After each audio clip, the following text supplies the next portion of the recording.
महाभारत कथा से तो आप भली भांति परिचित होंगे ही। महाभारत युद्ध क्यों और कैसे और किन योद्धाओं में लड़ा गया था यह तो आपको पता ही होगा, और भगवान श्री कृष्ण ने किसका साथ दिया था। लेकिन इसमें कई ऐसे योद्धाओं से जुड़े कई रोचक तथ्य और रहस्य भी हैं। अर्जुन और सुभद्रा के पुत्र अभिमन्यु को तो आप लोग जानते ही होंगे कि महाभारत युद्ध में अभिमन्यु वीरगति को प्राप्त हो गए थे।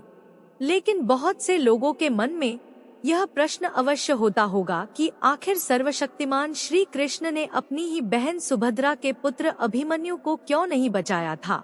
जबकि अर्जुन और पांचों पांडवों की युद्ध के अंत तक उनके रक्षा कवच बने रहे थे, तो अभिमन्यु को क्यों मर जाने दिया। अगर चाहते तो लीलाधारी भगवान श्री कृष्ण अपने सुदर्शन चक्र भेज अभिमन्यु को चक्रव्यूह से बाहर ले आते और अभिमन्यु का वध नहीं हो पाता, परंतु श्री कृष्ण ने ऐसा नहीं किया। कहा जाता है, जब भी धरती पर धर्म और सत्य की हानि होने लगे तो भगवान को नियति के अनुसार धरती से अधर्मियों और अत्याचारियों का नाश करना होता है, और इस उद्देश्य हेतु भगवान स्वयं धरती पर जन्म लेते हैं, और उनके इस उद्देश्य में सहायता हेतु विभिन्न देवी देवताओं को भी अपने पुत्र को भेज या स्वयं जाकर धरती पर जन्म लेना होता है।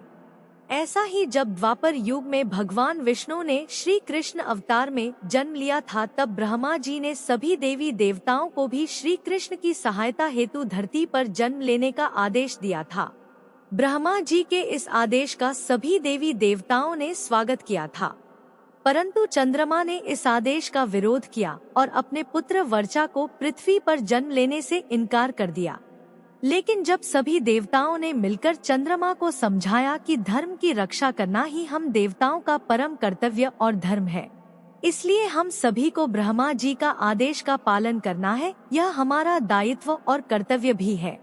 सभी देवताओं के समझाने पर चंद्रमा मान तो गए, पर फिर भी उन्होंने एक शर्त भी रख दी कि यदि मेरा पुत्र धरती पर जन्म लेगा तो वह ज्यादा दिनों तक धरती पर नहीं रुकेगा, और महाभारत युद्ध में अपना कार्य समाप्त होते ही वह मेरे पास लौट आएगा। इसके साथ ही वह युद्ध में अपने पराक्रम से बड़े बड़े महारथियों को भी चकित कर युद्ध लड़ते हुए वीर गति को प्राप्त होगा, और उसके इस अदम्य साहस को युगों युगों तक याद रखा जाएगा। चंद्रमा पुत्र वर्चा ही अभिमन्यु थे, जिसने धरती पर ब्रह्मा के आदेश का पालन कर श्री कृष्ण की सहायता के लिए जन्म लिया था।